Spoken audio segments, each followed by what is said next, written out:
Hey, it's Courtney Barriger, your host of Environmental Style Now, the A to Z podcast on all that is sustainable fashion.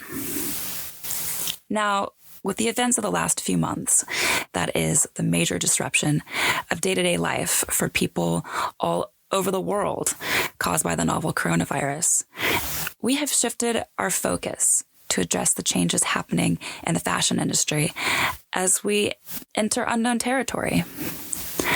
Our debut show will go into how the industry is responding to the shuddering halt that we're all experiencing as a result of this pandemic, and also delve into the apparel that you might want to invest in right now with sustainable fabric expert and fashion designer Tara St. James.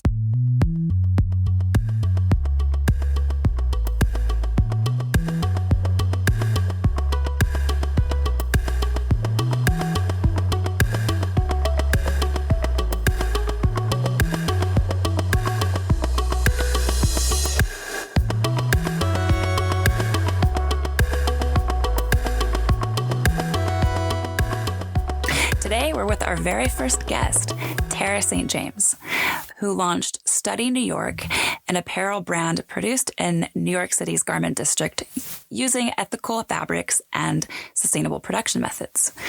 Tara is also a professor at the Fashion Institute of Technology and focuses on educating her students on sustainable textiles and the importance of sustainability in design.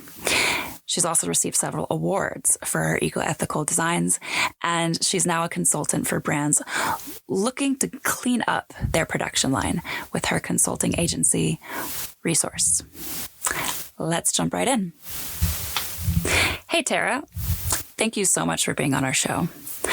Since the outbreak of the novel coronavirus, the fashion industry has come to a screeching halt. What are brands mobilizing to do?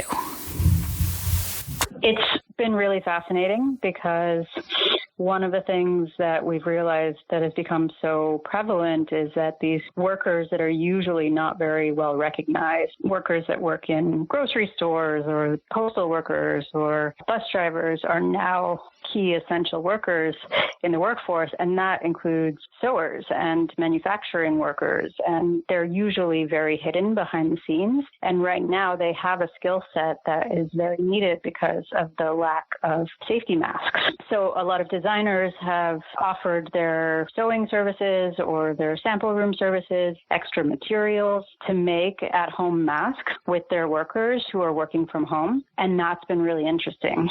The downside of that, of course, is a lot of these masks being made at home aren't necessarily going to be approved for frontline workers as protective gear. But there's two sides to every story, of course. And if these masks can replace masks that people are buying for themselves just to stop them from touching their faces or to give them an element of security, and those N95 masks that are certified for frontline workers can go directly to the hospitals rather than being sent to homes or being bought by individuals. So I think that there's something to it. And it's also allowing the fashion industry to mobilize and activate its workers and keep paying workers who ordinarily would have been sent home. And I think that's really important as well. How incredible. Is this something that's happening internationally, or is this just happening in America? Well, my first access to it was certainly within the New York manufacturing scene. So one of the first designers to step up and put out an offer to access his workers and materials was Christian Siriano, who, this feels like it was, over a month ago that all of this happened, but it's really only been in the last few days. And so he put out a call for information about where the masks should go and who should be receiving them and how they should be made. And that sort of just catapulted into this much larger conversation about how the masks could be made and where they should go. And now there's a bunch of Slack channels and Google Drive documents, and the CFDA is helping to mobilize as well. That's the Council of Fashion Designers of America. I've also seen initiatives in LA where there are very similar number of garment workers. And just today, I read that LVMH is mobilizing some of their factories to switch to making protective gear in Italy. So it seems like it's a global initiative, certainly. Are the garment workers making the same income as they did before they were making masks, or is it too early to tell? That's a great question. I don't think that there's any standardization for that. And actually, wages are a bigger issue in the factory supply chain in America and around the world. From what I can tell, it seems like a lot of organizations are trying to a lot of businesses are trying to keep their sewers on regular payroll and give them something to work on, but I can't say that for everybody. So I wouldn't want to conjecture or guess at what the payment's looking for, but the goal is to keep the workers working and do something productive because nobody's buying clothes right now. Have you seen a change in what brands are able to supply right now? Not yet. I think, I guess that's one of the upsides of overproducing and overconsumption in the world is, to be honest with you, there's so much that's manufactured and that exists and that is in the supply chain already that it will take a really long time to run out of both materials and finished goods. That's if we start cycling through all the stuff that's in dead stock and sitting in warehouses somewhere. So it may not necessarily be in line with whatever the trends are this season, but I'm not even sure what that means anymore. What I have seen is a lot of people asking for responsibly made casual loungewear, which makes a lot of sense because right now everybody's working from home, so they want to be comfortable and maybe they're wearing a button-down shirt on top, but they're certainly wearing sweatpants or something else on the bottom. And so if people are shopping for clothes, it seems like that's the interest. And hopefully they're doing that responsibly, as in buying something that's well made from a company that pays their workers fairly and using materials that aren't toxic or using, virgin resources, et cetera. That's been the one thing that I've seen. So if anything does sell out, it'll likely be leisure suits. Now, brands and manufacturers are offering crazy discounts online, 40% off, 60% off. How do you think this will affect their bottom line? And is this something that is sustainable, or is it a rush reaction? I think that's mainly out of necessity. I think a lot of brands are struggling because of canceled orders from the retailers or their own shop closures.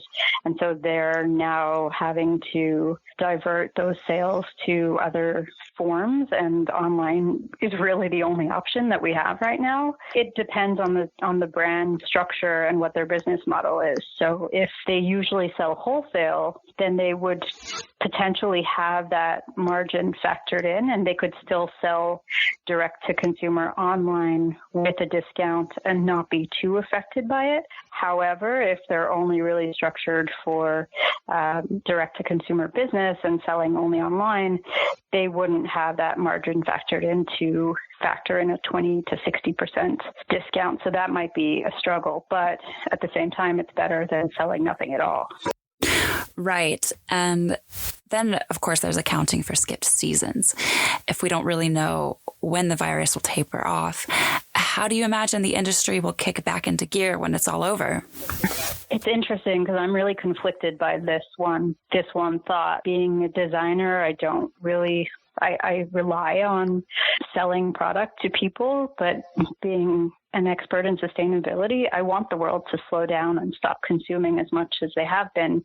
And I want manufacturing to slow down. And so this is a conflict that has forever been part of sustainability practitioners who work in the fashion industry, because the industry is built on sales and consumerism and mass consumption. And without a complete shift in consumer behavior, which we're seeing right now, there can't really be true sustainable change in the industry. So in some sense, this is a really good thing. But if this kind of behavior continues, then it's going to be a complete overhaul of what the industry looks like. And it means, sadly, a lot of businesses are likely going to close. Probably those businesses will be small designer startup brands who didn't have the cash flow to keep going for a couple months. So when you talk about a lost season, because this virus started in China way before it arrived in the U.S., And right after Chinese New Year, or around that time anyway, it meant that a lot of those factory closures stopped brands from receiving this season. So we may likely see limited quantities in stores over the summer months because factories aren't shipping out their orders. And that's when brands are going to have to be creative and maybe look at what they have in their overstock and be really aware of what's sitting in that warehouse unsold. And maybe we're going to see a whole onslaught of remade styles that come from, the back or the basement or the back of house or the warehouse because that's all that they had access to. And they need product on the floors in order to keep the doors open and keep customers happy. I'm curious about it. I think it'll be really interesting. And like I said, there's part of me that's very excited to see what the new world order will look like, but I'm also really saddened by all of the company closures that are likely going to happen. Right. It's likely that consumers will be forced to be more flexible with what they're buying because it will be backstock. Do you think that there will be long-term ramifications from this? Will consumers change their buying habits? Well, my fear there is that because of this withdrawal of being able to consume, be out, then there will be, I guess, a backlash against that once people are allowed out of their houses again, and they'll go on a buying rampage. Not that you can't do that now online, but I think there is something to be said for in-person shopping in large retailers and small local stores. And so knowing human behavior, because of being limited to your house and your own closet, it could have a twofold effect. And it may just depend on the personality type. So one, people might realize that they have a lot more in their closets than they realize and will go back to just shopping their own closets and wearing what they have. Mostly, I think, because a lot of people are reorganizing their closets this week and last week. But then the contrary of that is that they'll just go on the shopping rampage because they finally can and because they've been denied that pleasure, and I put pleasure in quotations, for so long. So that'll have a negative effect. With regards to the dead stock, they likely wouldn't even know that it's overstock because it's hasn't been on the floor for possibly ever or for several months or even years. And unless it was pointed out by the staff, I don't think most consumers would know. Trends are not universal anymore, and so you can't really go into one store and see the same thing as the next store like you could have maybe a decade ago when the whole fashion industry was following very seasonal trends. Right now, it's anyone's game. So that's a positive because it leaves the door open for creativity. Do you anticipate an increase in home goods at this time, like bed sheets, linens, that kind of thing? Definitely. I was having this conversation with someone the other day. Any kind of big sort of mass crisis like this always leads to kind of home nesting. And in fact, there's some reports that show, or some trend reports that show that after 9/11, people started cooking at home more because they were afraid to go out. And so that's when all the cooking shows and the home cooking companies like Blue Apron, et cetera, started because there was more of a demand for home cooking. And I think now people will want that comfort at home and they'll look at what they have and really analyze it and maybe buy more home items, more home textile items. And I hope that they're doing that responsibly. Let's get into your area of expertise. You're an educator in sustainable fabrics, the ones that we should use and the ones that we should avoid. What should people look for right now when buying new clothes? And what characterizes them as sustainable?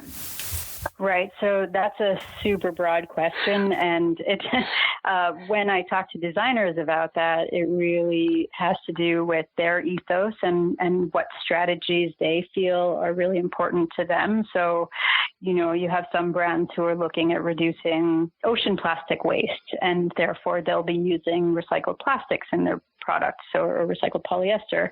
Others are more focused on natural biodegradable fibers like organic cotton and natural dyes, while others are exclusively using dead stock or overstock materials. So they're not calling on natural resources to be used. And so it really depends on the focus of the brand. When it comes to the consumer, I think it's more important that they educate themselves on, their own ethos. And if they can relate that to a specific brand, hopefully a small brand or a startup or a local brand, then that's great. But the materials themselves really depend on the use.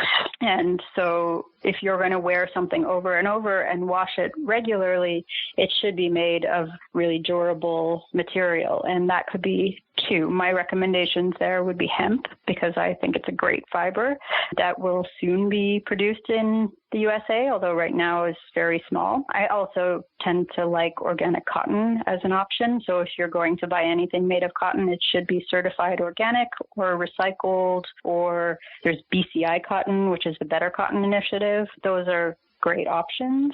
If you are going to buy synthetic, there's a long conversation about this one amongst sustainability practitioners in the design field. And I tend to agree with a lot of both sides of the argument. I think it's really important to use only recycled polyesters or nylons if you can. We're starting to see a lot of that on the market, from recycled plastic bottles to ocean plastics and nylons. But the problem with polyester is that it sheds more microplastics into the ocean. So if you're using it for active wear or something that you're going to wear frequently and wash frequently, and if you're not filtering your washing cycle, and this gets into kind of care and wear, if you're not filtering your washing cycle appropriately, which most people don't have an extra filter on their washing machines, or if you're in New York, you don't really have control over your washing machines at all because you're using local laundromats, or you don't have a special kind of guppy bag situation where you can put your activewear, then you're just going to be contributing to more microplastics going into the ocean, which kind of defeats the purpose, right? So I would say recycled plastics stick to things that are not going to be washed a lot. For example, outerwear. So like a jacket that has recycled plastic, either fill or on the exterior. You don't wash your outerwear all that often. And so you're not contributing to microplastics as much as you would with the activewear. I know it sounds counterintuitive, but natural fibers for activewear, I think, are great, are breathable. There's even a lot of research now being done with wool. And I did see one brand put out a wool swimsuit for men recently.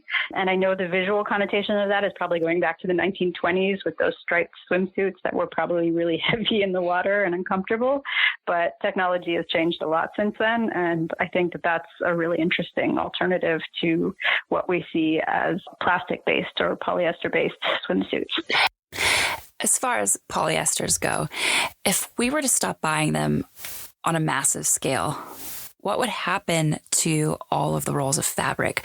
Would we burn them? Would we throw them away? Is there a sustainable way to discard polyester?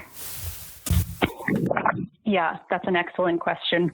So polyester right now accounts for 60% of the fiber that are fibers that is produced every year. I think it's actually 61%, and that is a lot. So it's way more than half of all the fiber that we manufacture every year, and only a small percentage of that is recycled.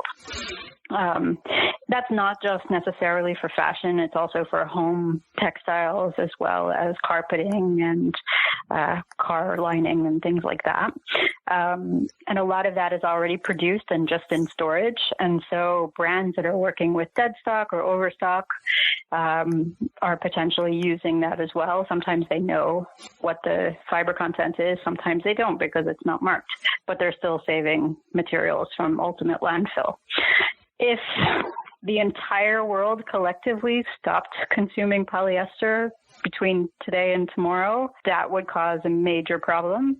But luckily, humans don't listen that well, and so I don't think that's likely. And as we change our habits slowly, I believe there will be less and less production of polyester to account for that decline in consumption, which would be great.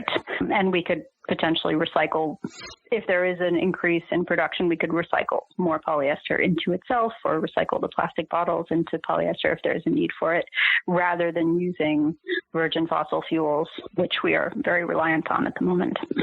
Is there an accurate chart out there that lists the environmental impact of fabrics? There is actually an app that I really like. So yes, there are many charts, but they tend to be very industry specific. For anyone who is very interested in absorbing all the data behind this, I would urge you to become a member of Textile Exchange, which puts out a lot of great information. As a consumer, though, I always recommend to my students as well as to independent designers, but also to consumers, the Making app by Nike. And I think it's just called Making. What it allows you to do is compare and contrast two different materials against one another through 4 different filters. So, for example, it allows you to understand the weight of those two materials compared to one another, the chemical impact, the water usage, and energy. So, depending on which of those 4 categories is most important to you, you can see how they compare to one another. So, say, for example, you want to compare cotton with linen or polyester with nylon. You can compare those two. And sometimes one will have a more negative impact than the other in one category. So, for example, chemistry, but a less negative impact or more positive impact in water use. So you have to decide which one is more important.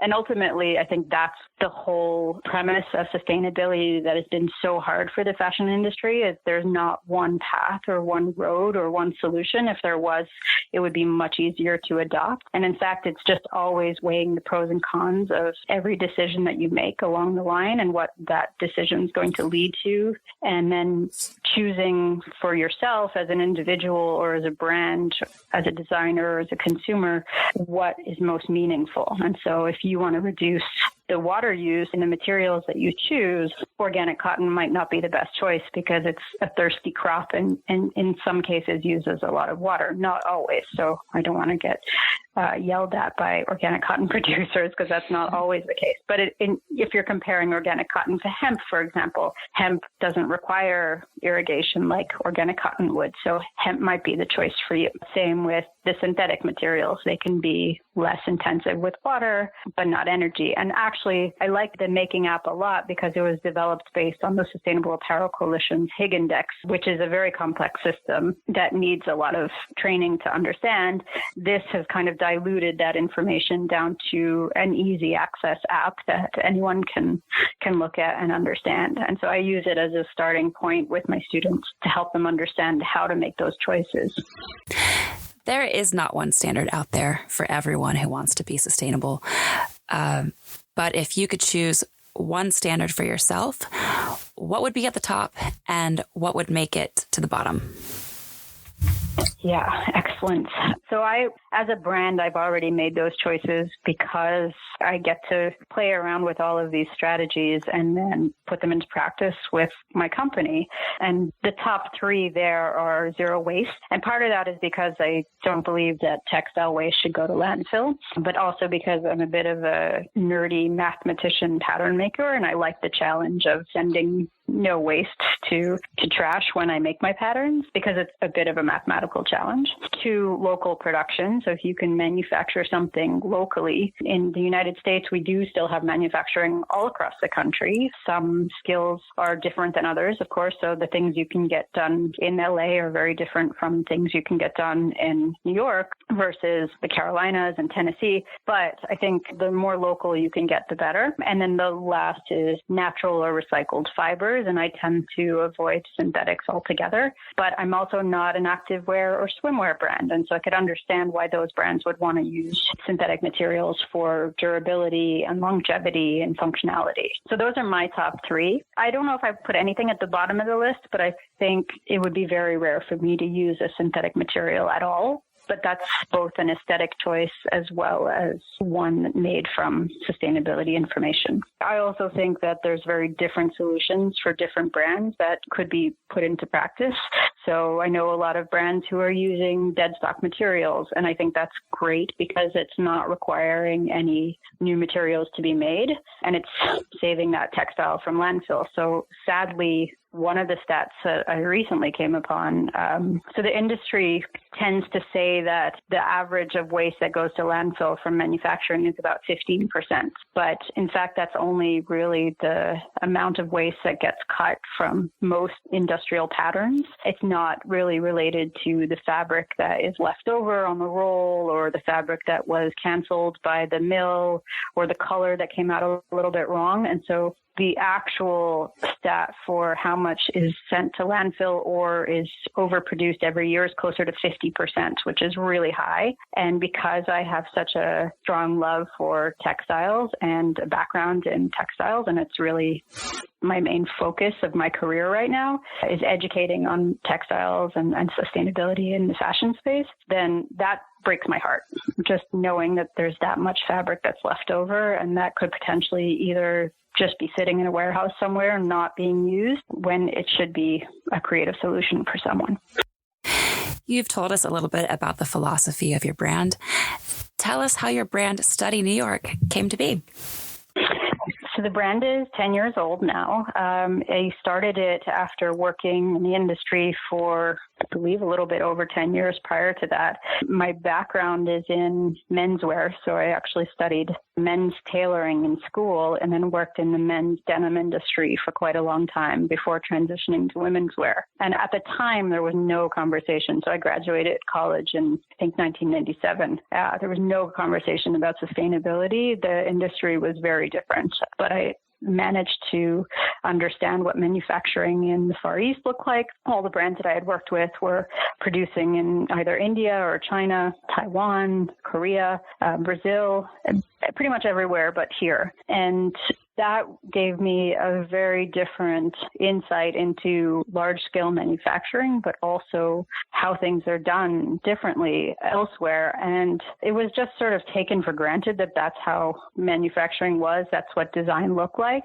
And there wasn't a lot of questioning about it until I managed to leave the company and start. Before I started Study, I worked for another brand for 5 years, and I had a lot more freedom with product development and design and production, and was really producing everything based on my own choices. And at one point I was on a sourcing trip to Hong Kong looking for materials, and I found an organic cotton. This was 15 years ago now. So there wasn't that much as far as education around sustainability or information online, nor was there access to really different fabrics or innovation in fabrics. So the organic cotton was really surprising to find in manufacturing. And at the time, it was the beginning of the organic food movement. It was becoming more and more mainstream in the grocery stores. And so there was information about what organic meant, but I had never really seen it in textiles. And so I started doing some research, and that was really the moment when I realized that my past had had a really negative impact on the environment and on the people that were working in the supply chain, and I wanted to change that. So I started switching the supply chain of materials for that company to only certified organic cottons, linen, hemp, tencel, natural materials, or recycled materials. And then when I started Study, I started implementing the other strategies that I mentioned earlier, which were zero waste pattern making and local production. So I shifted all the production to New York, which I'd never done before. And that was a whole eye-opener of having direct access to my manufacturing, and also being able to go and change things or fix problems in real time versus having to ship things back and forth or email, Hong Kong or mainland China when there was a time delay and it was much more difficult. And so that I realized was a big change in the way things work too, is just being able to get on the subway and go over to the factory in the garment district and work directly with the sewer or the pattern maker to make a change. Oftentimes that was to do with waste. So maybe the pattern didn't fit properly on the fabric, and did I want to lose an extra amount of fabric, or could we just shift the pattern a little bit and make it less wasteful? And that was the kind of thing that was much more interactive and a lot more hands-on in New York than it would be if I had been producing elsewhere. And so that was a huge learning experience for me when I started Study. I hope that answers your question. Yes, it sounds like you're ahead of the curve. You also created Resource and Resource Library. That's right. Yeah. So Resource itself is a consulting service, and the library is a material library for sustainable textiles accessible to the industry. So it's mainly focused on fashion and textiles, some interiors, but really I'm looking at working with other brands. Resource was born from work that I had done over the course of the last 5 years with an initiative of Pratt Institute called the Brooklyn Fashion and Design Accelerator, where we were working with fashion brands and other startups to help them be more sustainable. And so I had a material library there that I had brought with me from my studio, and it grew and grew while I was there. And sadly, we had to close the doors of the accelerator last year, and I didn't want the library to just close with it. So I took that with me and renamed it Resource, and now work very similarly with small and big brands to help them understand sustainability. And for me, materials are a big part of that, but they're also, I think, low-hanging fruit. So what I mean by that is it doesn't take a complete organizational shift or complete restructuring of your business model to make sustainable changes, even though between you and me and everybody listening, I do think that the fashion industry needs a complete organizational shift, and I think we need to change everything, and that may be what's happening right now. But up until this point, the easiest change was to change some trims or to change a fabric or to change a button to recycled versus a virgin plastic button. And that kind of allowed more reluctant brands to do something that was sustainable and then start to kind of cut their teeth that way. And the materials are always, I think, the most fun part of the design process. I know other designers might disagree with that, but that's where I always started, was choosing fabrics and then allowing them to tell the story of what they wanted to be made into. And that meant that they had to be quality fabrics that could tell a story too. And that's what I like about a lot of the sustainable fabrics that I'm seeing now, and the innovative fabrics, is they have this strong story. So, for example, recycled wool out of Italy that is made from old sweaters that are taken apart and then respun and rewoven into new wool suiting or knits. Or there's a lot of demand right now for an alternative to leather or PVC that isn't plastic or animal-based. And so we're seeing new innovations in mushroom leathers and fruit leathers, and there's a leather coming out of Mexico, or a leather alternative coming out of Mexico made from cactus, and one coming out of Illinois from vegetable oil and hemp. So that's super exciting to me to see the future of the industry, especially because I still remember being in that hotel room in Hong Kong and just having this one organic cotton shirting. And now there's so much more options. Some of it's hard to get to right now, but that's where the industry is going, and I think it's really exciting. And how can consumers move toward a more sustainable future? I think the easiest thing that consumers can do right now is to demand change from the companies that they already support. So if they're supporting huge corporate design companies, they can ask questions on social media of where their clothes were made and how they were made and what the impact was of that material and how much the workers were paid. I think as soon as brands start to see that consumers are paying attention, it really shifts gears. Smaller brands are already doing this, putting out this information, and it takes a lot of work, takes a lot of effort to aggregate all of that information and then communicate it in a palatable way to your customer base. But I also think it's a really important part of being in the supply chain. And that just means that brands have to recognize that the supply chain doesn't end at the point of sale. It ends with the consumer, because the consumer actually is responsible for a large part of the environmental impact of the clothing, whether that's the way they wash it or the way that how long they wear it or how they take care of it or what happens to it when they're done with it. And most brands don't have take-back programs like, say, Eileen Fisher does, or 4 Days out of LA. Most brands aren't taking responsibility for the clothes at the end of their life. So that's the consumer's responsibility. And if they want to resell the garment, that's great, but the garment has to be in good enough shape to resell, right? What happens when it's not, or if it's something that you just can't resell? And so that's where I think the consumer really needs to communicate with the brand of, well, what do I do with this when I'm done with it? Will you take it back? If not, why not? And then also try to understand how it was made. I don't like putting that responsibility on consumers, but I think we're all consumers, including people who are producing, and we need to be aware of the impact that we have on the environment and the people around us. Well, thank you so much for sharing your expertise with us, especially during the time of coronavirus when people have more questions than usual. I do have one more question for you, and that is, where can we find you online? Yes, great. So online it is through www.study-ny.com, or more easily on Instagram at studyny. Well, thank you so much. Great. And thank you. Okay, take care. Alrighty. Bye. All right, bye. Once again, that was Tara St. James of Study New York. You can go online to our website. That's at www.esnow.org/podcast to see some of Tara's designs. And there are also hyperlinks to her website where you can support her. ES Now is listener supported. So to contribute, please go to our website, and that's esnow.org, and click donate. Every dollar helps.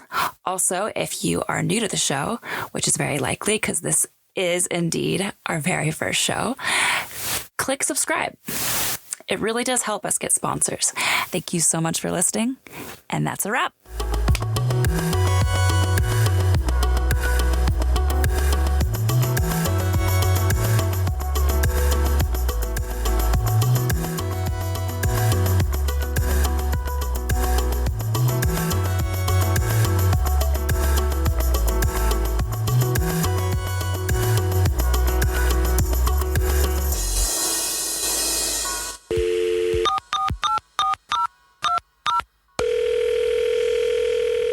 Hey, this is Alphonse Davana from Atlanta. ES Now is holding court production and is produced and written by Courtney Berger. The music is by Parker Ainsworth, fact checked by Justin Howard, and a special thanks to Alexander Shuck.